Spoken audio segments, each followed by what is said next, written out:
volt each. So we get 3 volts. Similarly, the voltage of this and voltage of this will be added, and we get slightly higher voltage as compared to this single conductor one. So this is the standard configuration that people use to make thermoelectric generators. So please note that to make thermoelectric generators, we need both N-type and P-type conductor or semiconductors.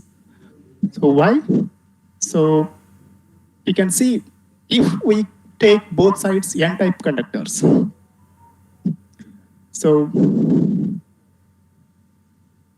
in N-type, this is also going to, in this conductor also, electrons are going to diffuse from hot side to cold side. Here also electrons are going to diffuse from hot side to cold side. Ultimately, this voltage is cancelling this voltage. So generated potentials cancel each other. We do not get addition of voltages. So therefore, both types of conductors are necessary in order to achieve addition of the voltages. So we need both N-type as well as P-type conductors. So commercial devices look like this. So within this device, this kind of arrangement is made. So we can, when we break and open, we see this kind of connection. So one of these is shown here.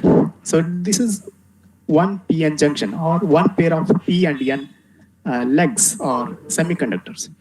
So for example, if we apply some heating here and create some temperature gradient, for a specific temperature gradient, let us say this conductor produces 5 millivolts and this conductor also produces 5 millivolts. So one junction will give us 10 millivolts. So 5 millivolts from here, 5 millivolts from here, and 10 millivolts total we get from one junction.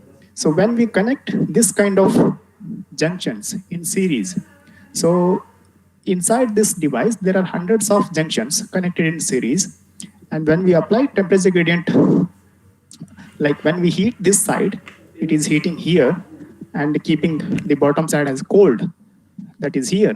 So we can generate these kind of 10 millivolts in terms of 100 times. So 10 millivolts, 10 millivolts, 10 millivolts.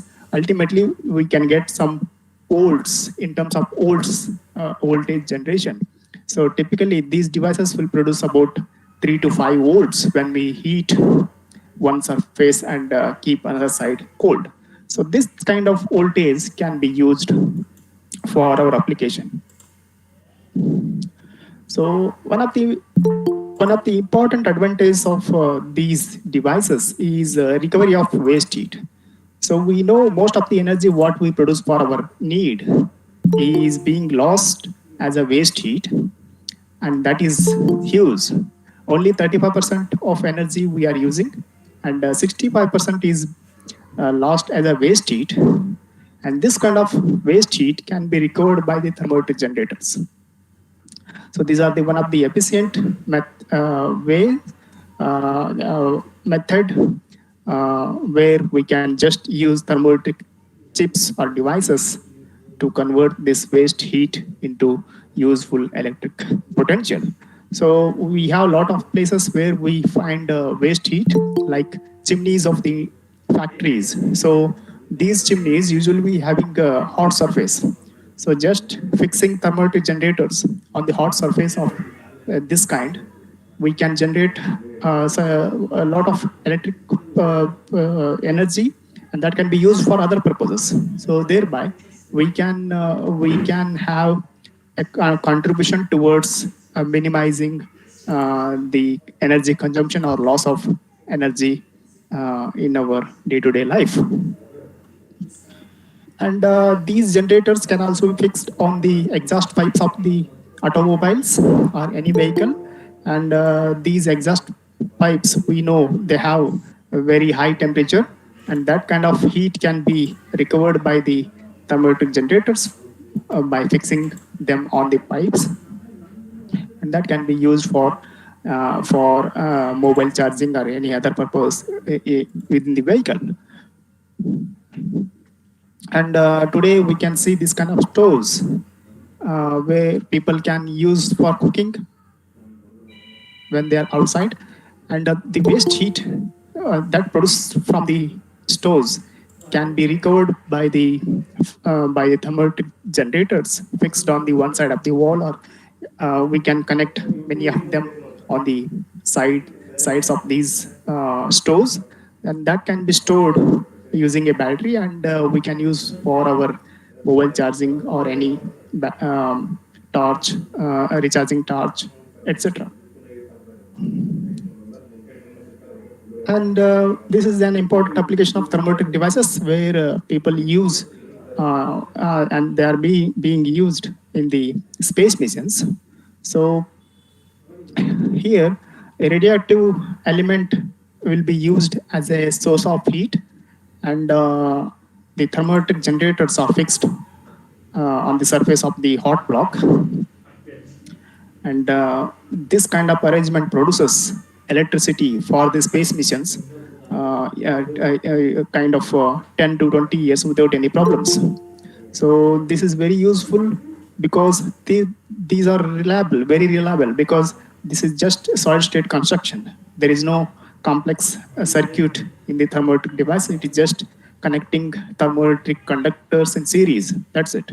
So the reliability of thermoelectric generators makes them a great solution for places which are too far, too expensive, or too dangerous for repair or maintenance. So because they are solid state devices, they don't need any maintenance or they don't need any repair. So that's why they are very useful in space missions. And also, there are some space missions, they're called deep space missions, where there is no sufficient solar light to generate electric power from solar panels to run space missions. In that case, also, this kind of thermoelectric devices can be very useful. And another application is just like solar cells, we can convert solar heat into electricity using thermoelectric generators. So we need some concentrator, light concentrator or optical concentrators. Then we get enough temperature gradient or temperature difference between the device or the sides of the conductors. So we know the voltage produced is directly proportional to the temperature difference. Delta V is directly proportional to delta T. So more temperature gradient means more voltage generation. So because of that, we need some concentrator. Then we get sufficient voltage generation from the device. And these thermoelectric devices can also be used to produce hydrogen. So we are working on this concept. Hydrogen is really a kind of a future fuel, clean fuel, because when we burn hydrogen for any purposes, for heating or cooking anything, we are producing energy, but the byproduct of the hydrogen burning is just water. It reacts with the oxygen of the environment. It produces water as a byproduct. That is very, very important as compared to other LPG gases. So where we get a lot of the green gas emission. So we can avoid such situations by using hydrogen as a fuel. So here the concept is still we are working on this concept. It is in a preliminary stage. So we are proposing of using the industrial waste heat or solar heat that can be used by thermoelectric generators, and the electricity produced from these thermoelectric generators can be used to split water. So water splitting produces one side hydrogen, one side oxygen. So we can collect this hydrogen and we can store it for our need. Not only thermoelectric generators, even windmills, solar panels can also be used to generate hydrogen from the water splitting method. And the main advantage of producing hydrogen is we can't store electricity for a long time in a battery. So we don't have such huge batteries to store all the energy. So whenever there is enough electricity available, so we can produce hydrogen, and hydrogen can be easily stored just like any other gas using a kind of very sophisticated containers. And this hydrogen storage can solve supply demand imbalance. So hydrogen, when we supply this hydrogen into fuel cells, there are some devices called fuel cells. These fuel cells produce electricity back using hydrogen. So in that way, hydrogen can be stored for a long time, and whenever we need, we can produce electricity from hydrogen uh, using fuel cells. So without the need of batteries, we can solve the supply demand imbalance.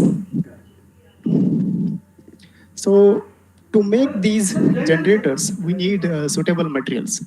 So what kind of materials we need, that is very important. So as we already discussed, so we are going to heat one side, and we need to keep another side as a cold side. Then we get electricity production from the device. And to have this kind of application, this kind of working, we need materials.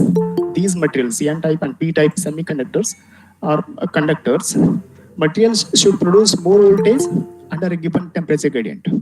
So even if we apply very small temperature gradient, we must get high voltage generation. That is large S, means S is equal to delta V by delta T, what we discussed earlier. So it must, materials should produce high voltage from small temperature gradient. That is one condition.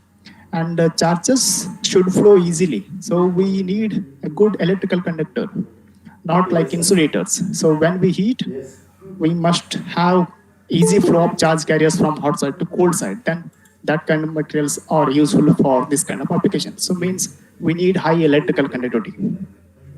And the heat flow should be minimum from hot side to cold side. So that is one of the main requirement, because when we heat this side, heat should not flow easily from here to here.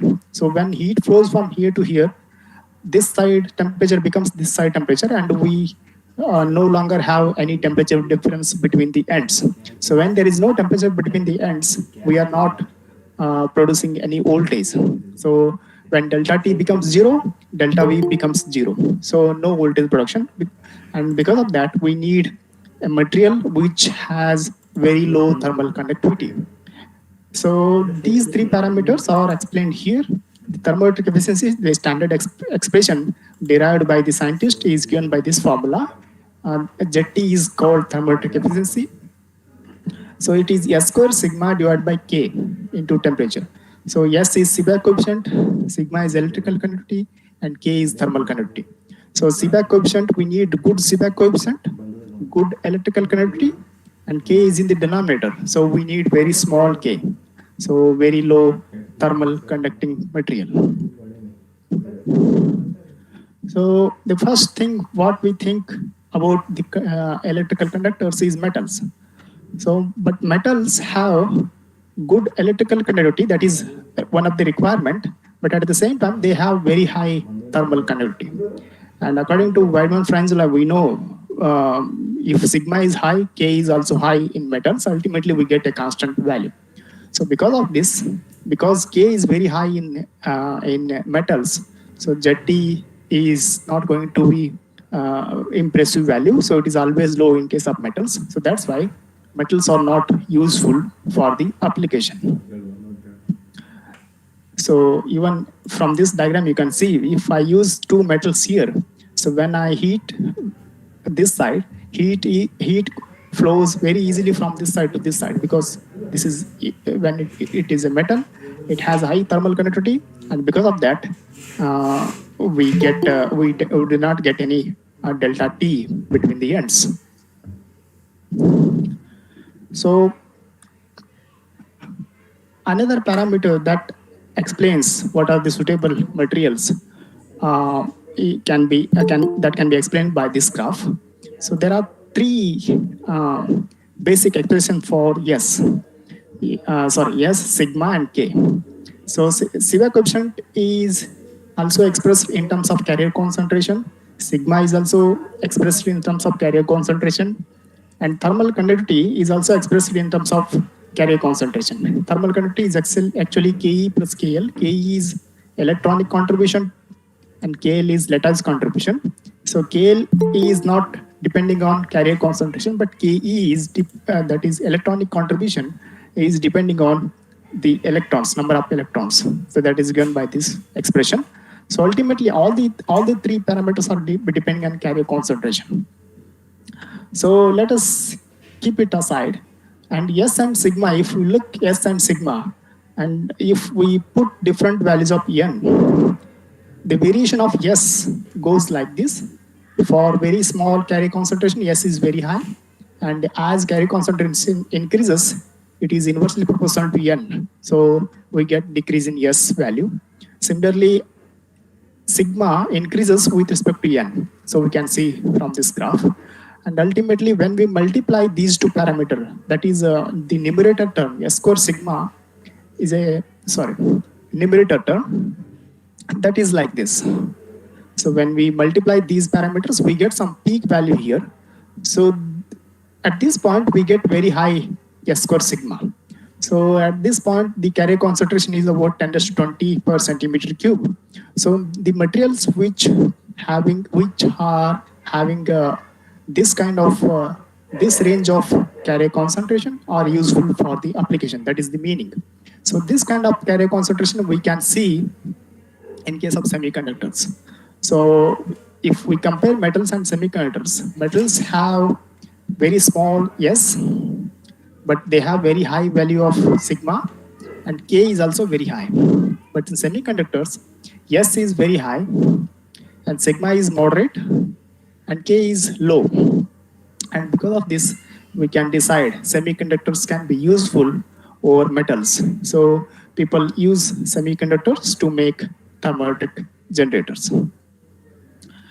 And there are many challenges. Two major challenges are one is a low thermoelectric conversion efficiency. So means device efficiency is very low. Means how much heat we give as an input to the device, that much electricity is not produced from these devices. So conversion efficiency is low. And another major problem is the semiconductors which are used to make these devices are highly toxic and expensive.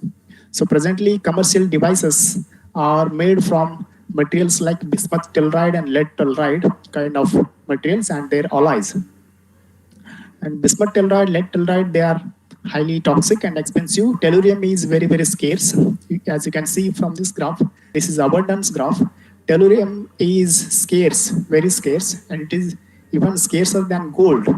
So, but tellurium is main candidate for thermoelectric devices. So this is one of the major problem because we need kgs in terms of kgs of thermoelectric powders to make thermoelectric devices. But tellurium is very, very scarce. Even bismuth is very, very scarce, and lead is toxic. And these kind of problems are there in the thermoelectric field. And because of that, thermoelectric research at present is focused on developing new alternative materials which are less expensive and less toxic in nature. So one of the solutions to improve thermoelectric efficiency that people use is making alloys. We know semiconductors are useful for the application, but still semiconductors have a high thermal conductivity. Like take silicon, it has 140 watt per meter per Kelvin. And if it takes germanium, it is having 50 watt per meter per Kelvin. So these are very high values. We need around less than 1 watt per meter Kelvin kind of thermal conductivity. So then only we can maintain temperature gradient across the device for a long time. So if we use silicon and germanium, we are not going to produce enough electric power from these thermoelectric generators because of high thermal conductivity. We can't maintain enough temperature gradient across the device. So instead of this, when we make it alloy of silicon and germanium, so people found that they can achieve very low thermal conductivity as compared to individual values. So silicon, if you see this graph, this is thermal conductivity graph of the silicon germanium alloy, and this side is purely germanium, and they are putting different percentage of silicon into germanium. So silicon in germanium, atomic percent, by putting different percent of silicon, they can change the thermal conductivity of the material. So initially it is purely germanium. It has about 50 watt per meter per Kelvin at this point. And when we add silicon into it, so it is going to decrease and decrease. At some point, very low value of thermal conductivity can be obtained. And this composition can be used to make thermoelectric generators, uh, and that can give better outputs, power outputs, as compared to using individual germanium or individual silicon as a material. And another approach what people use is bulk semiconductors. What we use, they have still high thermal conductivity, and in order to reduce thermal conductivity, approach is used. It is called making nanostructured bulk materials. So bulk material is crushed into powder and again pressed into bulk. So now this material is having a lot of grain boundaries or interfaces or the barriers which decrease the flow of heat from one side to another side.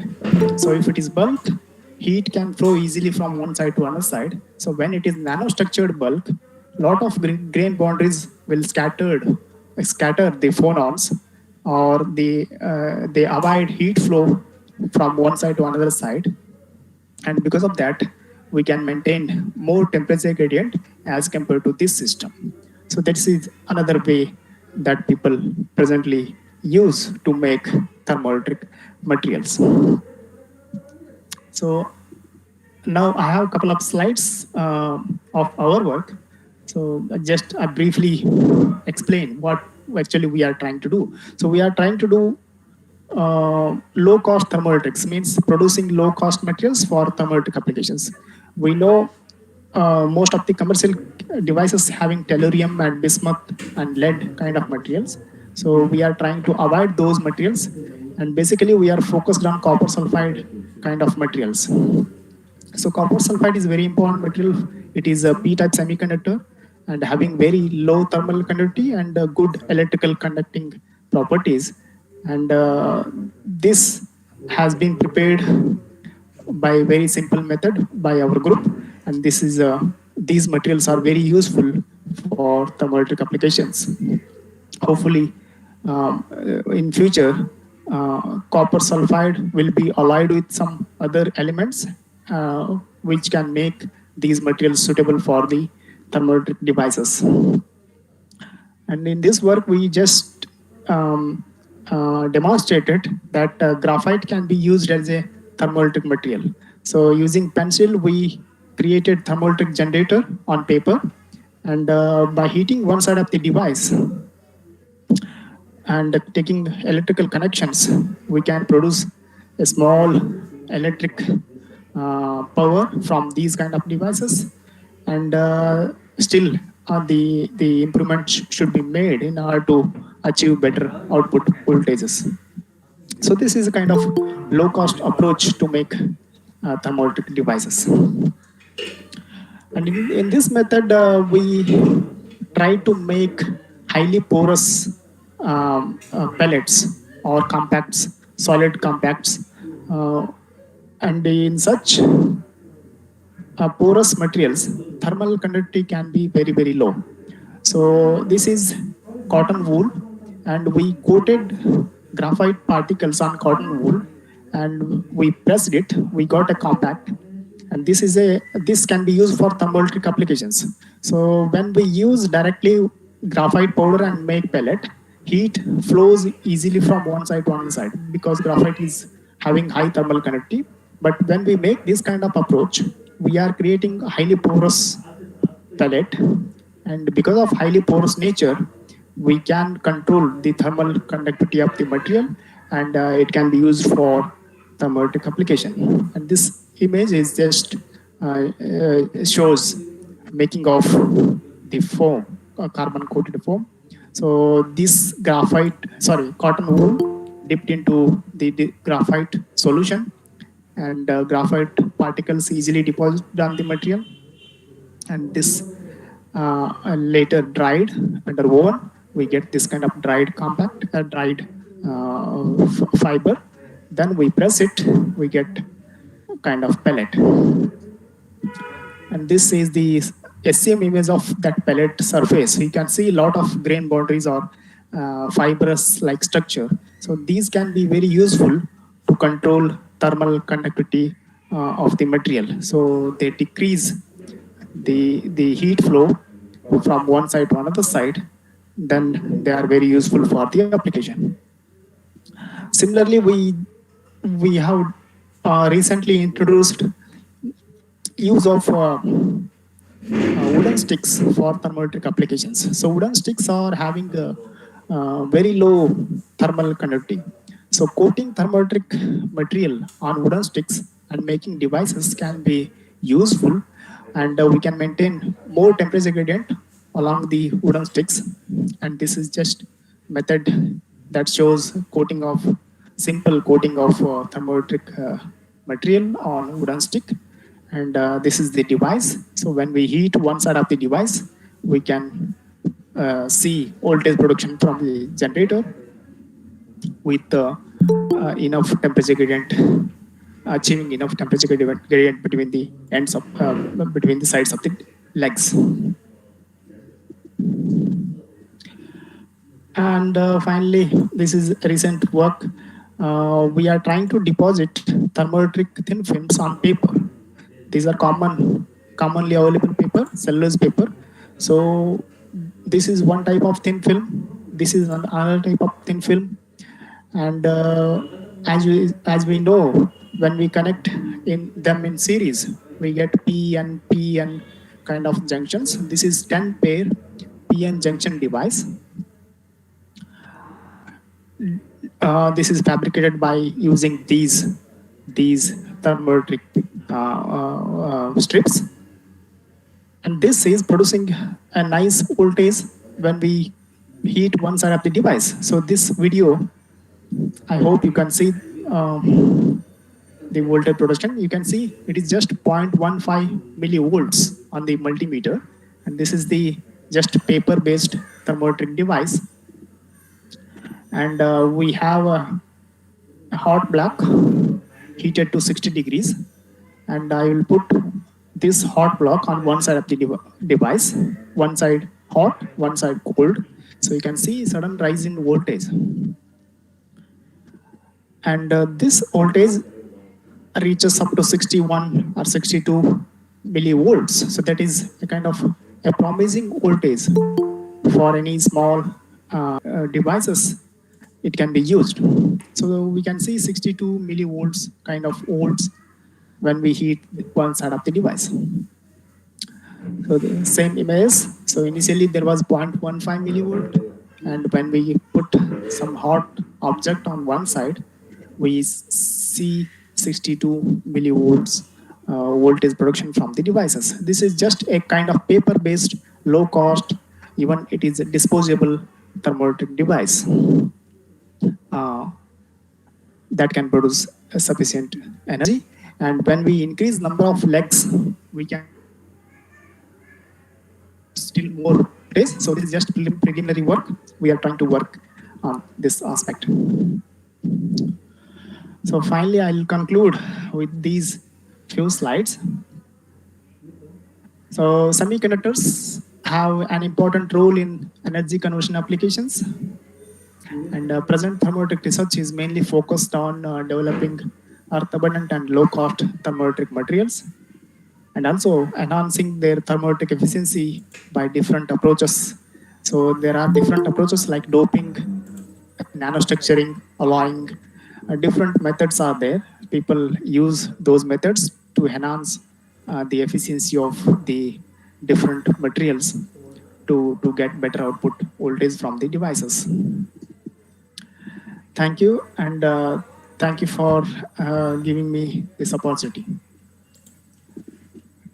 Sir, thank you, sir, sharing an informative sessions, which is very useful to today's research scholars and those are studying in physics. Very informative message. Once again, I will thank you, sir. So now I over to Principal S.S. Rajmane to. Sir, I think your mic is muted. Oh, sorry, sir. Sorry. Bhajantri, sir, your mic is muted, sir. Bhajantri, sir. Okay. No. Sir, thank you, sir, sharing an such a informative message to this new research scholars and Thank you, sir. the physics students, which is very useful message and informative to develop a new semiconductor devices, and it is very informative. Now I would like to go to Professor S.S. Rajmane, Government First College Vijaypur Principal, to give an principal signature remark to this international webinar. Please, sir. Good evening, everyone. Resource person of the webinar, Dr. Rafiq Mullah, sir. Organizing Secretary, Professor A. Kulkarni, sir. IQAC Coordinator, Srimati A. Mullah, ma'am. Joint Secretary, Dr. S.N. Bhajantri, sir. Convener of the webinar, Professor S.D. Tontapur, sir. Coordinator of the webinar, Vishma Tekkundi, and the Technical Coordinator and IQAC Co-Coordinator, Dr. S.B. Kabali, sir, and all the teaching and non-teaching staff of our college, and all the participants. Today our college, GFGCV Vijaypur, organized an international level online webinar on topic converting heat into electricity from semiconductors. Dr. Rafiq Mullah sir have explained the topic very well to you, and all are assured a good learning experience. I hope this webinar was of great use to the participants.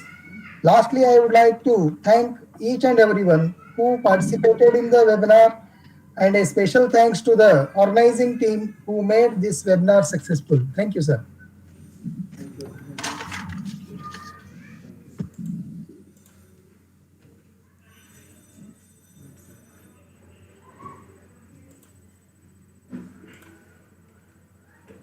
Sir, thank you, sir, giving an presidential remark. And now I would say a word and thanks to the Dr. Rafiq Mullah, postdoctoral research scholar in Energy Safety Research Institute, Swan University, UK. He gave an good informative message, and which is very helpful us to do in research, and I'm thankful to the myself and Department of Physics, Government of Vijaypur, and all the faculty members of. I once again thankful to Dr. Rafiq Mullah sir. Thank you very much, sir. I'm giving thank you to the Professor S.S. Rajmane, principal of our college. He is always supporting to doing such activities in research and doing in conducting and webinars like national, international level. He is always supporting to us.